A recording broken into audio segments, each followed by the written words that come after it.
Preparation before installation. Make sure the ground is smooth and clean. Place the foam on the ground.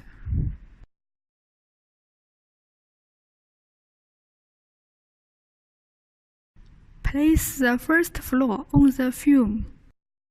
Align the short side of the second floor to the short side of the first floor.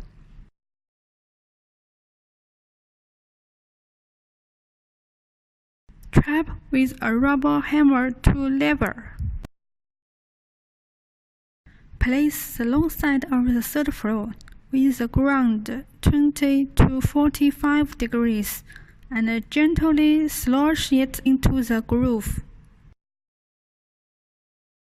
Gently shake the long side of the fourth floor with the ground 20 to 45 degrees to the second floor's groove, and make sure the short edge is aligned with the short edge of the third.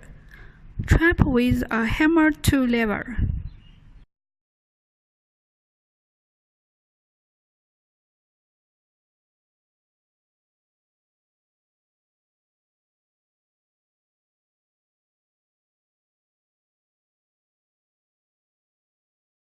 If the short side needs to be removed, it can only be shifted